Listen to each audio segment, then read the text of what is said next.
할렐루야.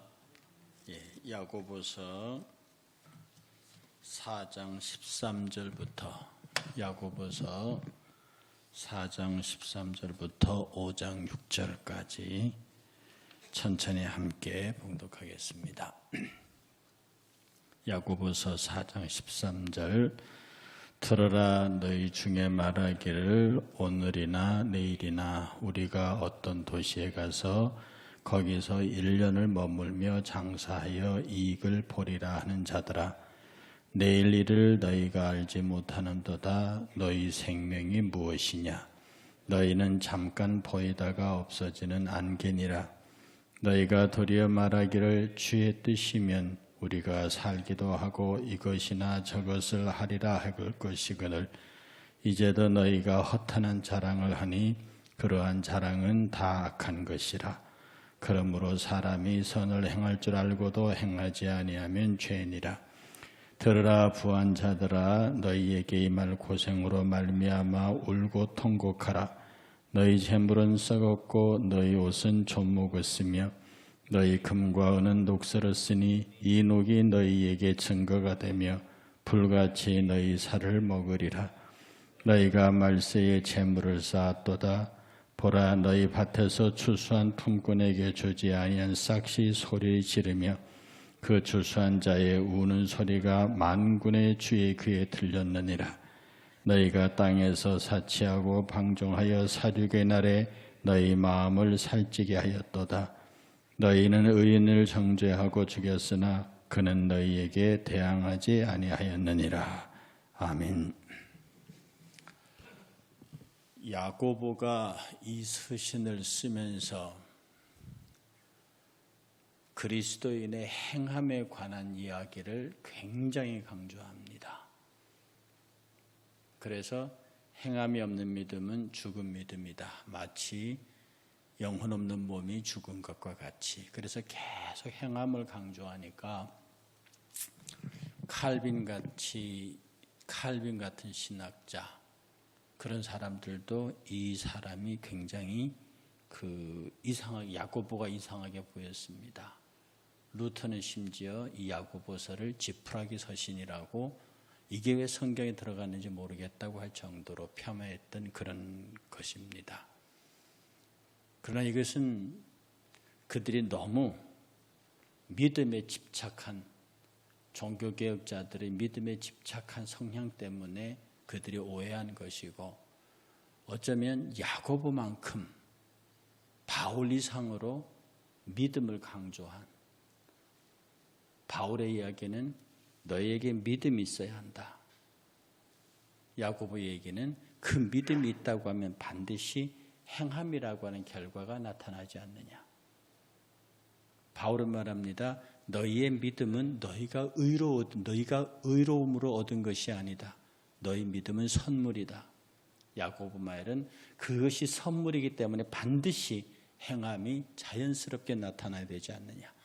행함이 있다는 것은 믿음이 있다는 것이고, 믿음이 있다는 것은 행함이 있다는 것이다.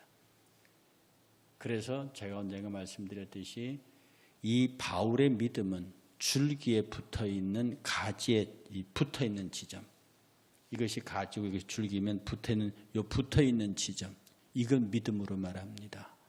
야고보는 요 붙어있는 게 믿음이면, 단단히 붙어있으면 가지 끝에 열매는 저절로 열리지 않느냐.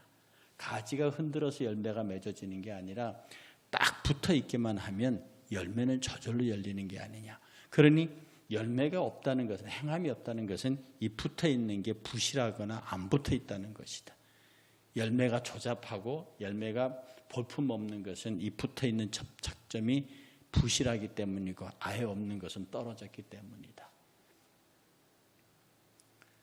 단단히 붙어있는 것 같은데 열매는 실한 것 같은데 가서 보면 그 열매가 진짜가 아니고 가짜일 때 그것은 붙어있는 것이 아니라 이미테이션이다. 모조품이다. 이렇게 얘기를 하는 거예요. 그래서 이 야고보는 철저하게 너희의 믿음을, 너희의 신앙을 반드시 행함으로 증명해야 하는데, 바울과 야고보의 공통점이 뭐냐면 그 행함은 저절로, 그 행함은 너희의 노력이 아니라 네가 예수 그리스도 안에 잡혀서 연결되어 있으면 그 행함은 저절로 나타난다는 것. 저절로 나타나는 그 행함이 네게 보이지 않으면 그 믿음은 헛것이라는 거죠. 여러분, 이 논조가 다른 종교와 다른 사상과는 굉장히 많은 차이가 있습니다. 노력하라, 수고하라, 애써라, 스스로 막 이런 율법적 행함, 거의 모든 종교들이 그렇게 가르칩니다. 그러나 기독교는, 복음은 단 한 번도 너희는 세상의 소금이 되어라라고 가르친 적이 없습니다. 너희는 세상의 빛이 되어라라고 가르친 적이 없어요. 너희는 세상의 빛이다. 너희는 세상의 소금이, 이미 너희들은 존재적으로 빛이고 소금이기 때문에 막 되려고 노력하는 게 아니에요. 그들은 한때 마치 소금이 되어야, 내가 이때 소금이 돼야지, 촛처럼 불타서 없어져야지, 내가 희생해야 되는 거야. 내가 스스로 불타서 희생하는 존재가 되면 그 공로는 내 것이 됩니다. 내가 막 노력해서 세상의 소금이 되면요, 그 공로는 내 것이 돼요. 근데 내가 세상의 소금이고 세상에 비친 것까지도 주가 빛 되시고 소금 되시기 때문에 내가 그것 때문에 빛과 소금이 됐어요. 이것은, 그 공로는 내 공로가 아니죠. 주님은 빛이시고 소금이시며 그가 빛이고 소금이시기 때문에 나도 빛이고 소금이라는 거예요. 되려고 하는 게 아닙니다. 오늘 본문을 들여다보면요, 어떤 사업하는 사람이 1년의 계획을 세웁니다. 그리고 내가 어느 도시에 가서 1년 동안 이렇게 해서 이렇게 돈을 남겨서 내가 일을 남기리라 라고 하는 사람을 향해서 야고보는 말하기를, 너희가 내일 일을 알지 못하는, 이때 내일 일의 일은요, 어떤 그 사업이 아니라 생명입니다. 내일 생명을 너희가 알지 못한다. 이 하나님의 관심은, 야고보의 관심은요, 일에 있지 않아요. 생명에 있어요. 네 생명을 내일 장담 못한다니까. 네가 1년의 시간의 계획을 잡고 1년 뒤에 이런 소득을 내겠다고 말하는데 내일 생명을 네가 장담할 수 있느냐. 일명 생존의 예외성입니다. 여러분은 다 내일 살아있을 것입니다. 그러나 내일 살아있지 못할 수도 있습니다. 다 살아있을 것이라고 하는 건 일반적인 생각이고, 거기에 내가 제외될 수 있는 것이 생존의 예외성입니다. 이 생존의 예외성으로부터 자유할 수 있는 사람은 아무도 없어요. 지금 야고보가 이 얘기를 하는, 네가 생존의 예외성이 예외냐 이 말입니다. 이것이 앞에 마태복음에 염려하지 말라, 근심하지 말라 말과 연결되어 있습니다. 내가 내일 살아있다는 보장이 없는데 내일 염려가 내게 무슨 상관이 있습니까? 그러니 오늘 지금 여기서라고 하는 것이 성도들의 삶의 궁극적이고 최종적이고 종말론적인 시간이라는 겁니다. 지금 저와 여러분의 주어진 시간이 이 시간이 다예요. 지금 이 시간이 여러분의 생의 마지막 시간이라고 믿고 사는 것을 종말론적인 신앙이라고 합니다. 지금 이 시간이 내 생의 마지막 시간이다. 그리고 다음 시간에 주어졌다. 하나님 감사.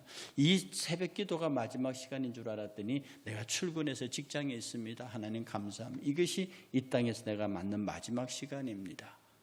흔히 묻습니다. 네가 이게 마지막 시간에 주어지면 어떻게 할래? 결국 그 주어진 일에 생명 걸고 베스트웨이라는 거지요, 신앙적으로. 그러니 내일 일의 생존의 예외성을 알지 못하는, 그게 뭔 줄 알아요? 너희들은 잠깐 있다가 없어지는 안개니라. 이쪽 자유로 안개 많습니다. 정말 제가 몇 번 경험했는데 바로 앞에 안 보이는 정도의 치밀한 안개가 있는데 그게 잠시 달리면 금세 그것이 사라집니다. 특히 새벽에 그런 현상들이 많죠. 잠깐 보이다가 없어지는 안개니라.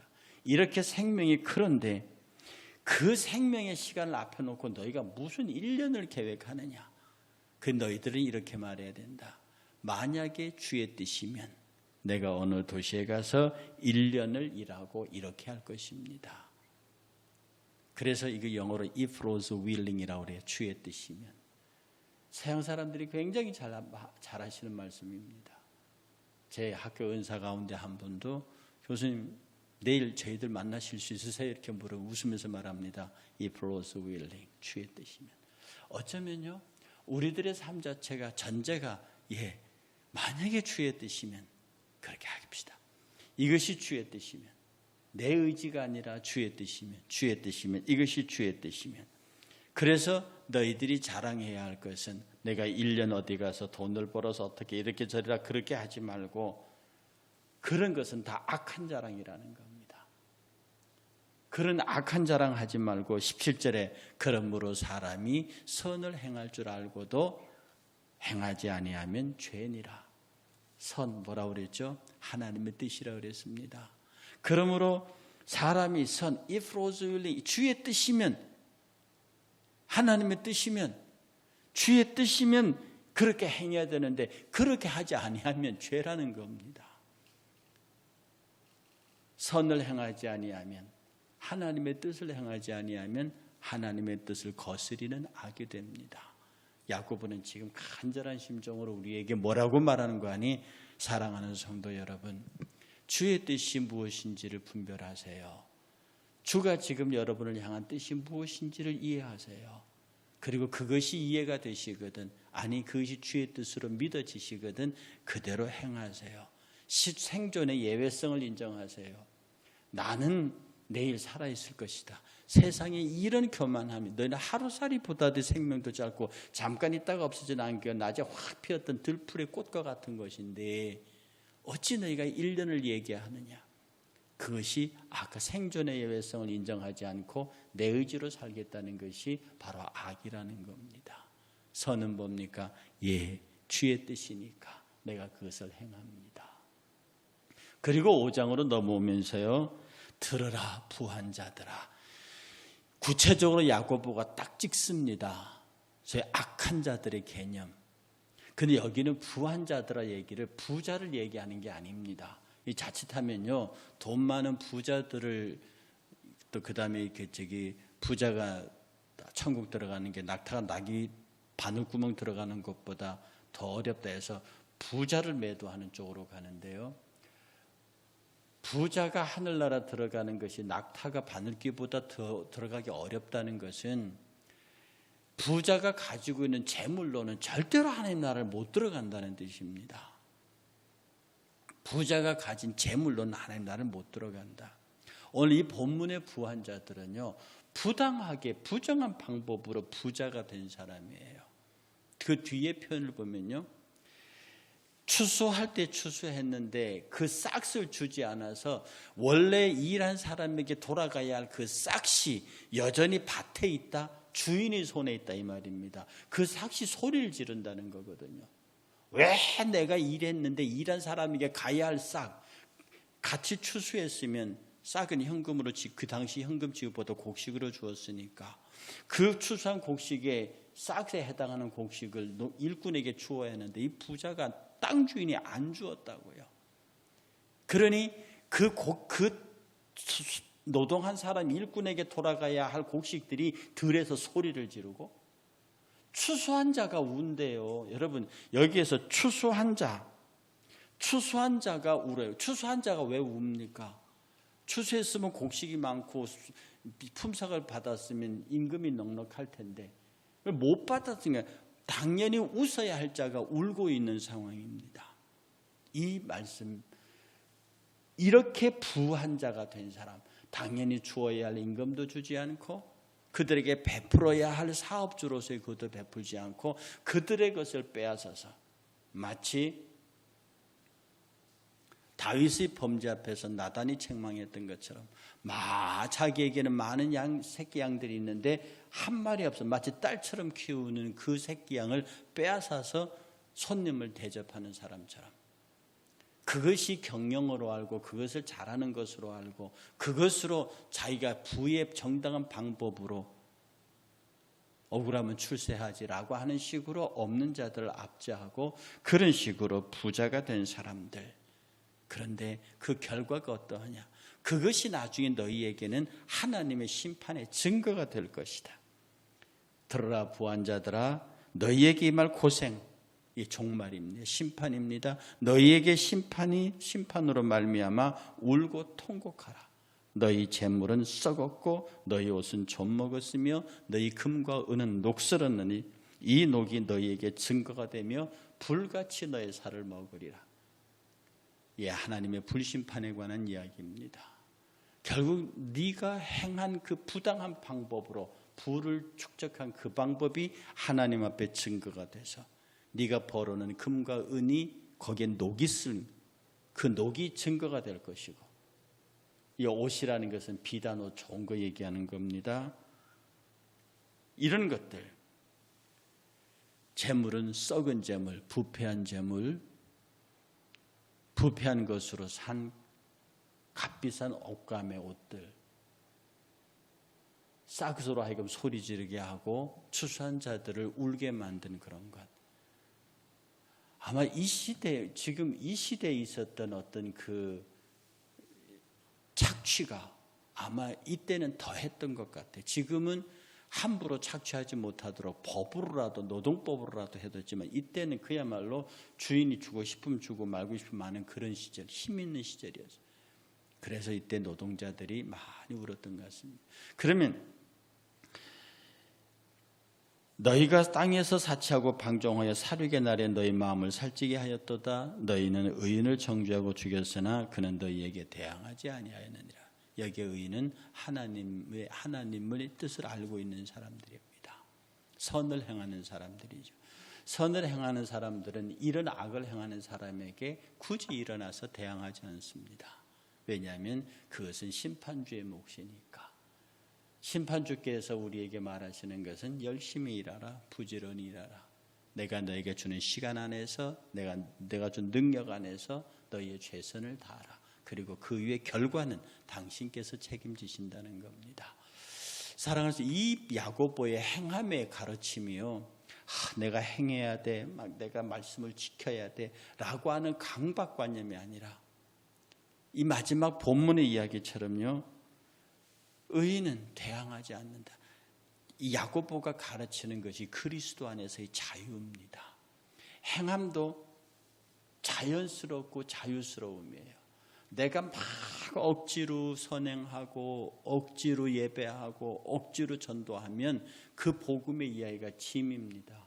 그러나 아까 말씀드린 딱 붙어 있으면 이게 저절로 붙어있는 가지 속의 열매는 저절로 나오는 거예요. 성령의 열매는 사랑과 희락과 자비와 양선과 충성과 온유와 절주의 열매는 그냥 붙어 있기만 하면 저절로 나오는 거예요. 내가 억지로 사랑, 희락, 자비, 양성 이걸 그건 누려지지가 않습니다. 누려지지가 않습니다. 그리스도인의 복음은 자유하게 하는 복음이라 모든 세상의 욕망과 소유로부터 나로 하여금 너희가 진리를 알지니 진리가 너희를 자유케 한다. 내가 예수 그리스도의 진리에 꽉 매이는 순간에 세상의 모든 것으로부터 자유하게 하고 내가 행해하는 모든 행위들, 예배의 행위들, 섬김과 충성과 봉사와 드림의 이 모든 것들이 의식적으로 하는 게 아닙니다. 너무 자유스럽습니다. 너무 자연스럽습니다. 이것이 복음의 생명력이고 힘입니다. 이걸 세상이 어떻게 꺾는단 말입니까? 세상의 항차 기호식품이나 동호회도 미쳐서 좋아서 어쩔 줄 모르는데 그거는 자기 의지의 일이지만 완전히 넘어서 내 생에 내 스스로 통제가 안 될 정도의 자연스러움이 내 생애 속 열매로 더 열려져 가요. 그 삶을 누가 막는단 말입니까? 그렇게 나는 가만히 있어 주님에게 딱 접붙어 있는데도 그 열매가 열리면 내 열매를 맺게 하시는 그분은 나에게 하는 말이 그러니 너는 네 생애 속에서 그 귀한 열매들을 맺게 만드는 나 예수를 찬양하라. 하나님을 찬양하라. 그래서 우리는 우리 인생 속에서 예수님 찬양밖에 할 것이 없다 이 말입니다. 그래서 예수님을 찬양하고 예배의 황홀함이 있는 사람은 이미 그 생애 속에서 많은 생의 불사는 수레바퀴들을 굴려보내고 많은 인생의 행복한 웃음과 감사의 열매들을 저절로 성령께서 맺어주시는 열매를 누리고 살 수 있다고 하는 것입니다. 그러니 여러분의 일평생 다하도록 내 평생 다하도록 주님 사랑하고 주님 기뻐하고 주님 감사하고 이것이 야고보가 거의 바울과 똑같은 수준에서 믿음을 얘기하고 있고 바울은 똑같은 수준에서 행함을 얘기하고 있는 이 두 사도의 간곡한 이야기를 따라서요. 저와 여러분들이 오늘 하루도 이 if was willing, 주의 뜻이면, 생존의 예외성을 인정하고 if was willing, 이것이 주의 뜻이면 행하고 행하지 않고, 그리고 부당한 방법으로, 부정한 방법으로 부를 축적하려는 생각을 지우고, 부정한 사람으로 남을 힘들게 하려는 생각을 지우고, 양심과 신앙의 자유함을 얻어서 여러분의 평생에 오직 주의 길 따라가는 소원만, 영적인 자유함을 누리는 소원만 있는 우리 모두가 되시기를 주의 이름으로 축복합니다.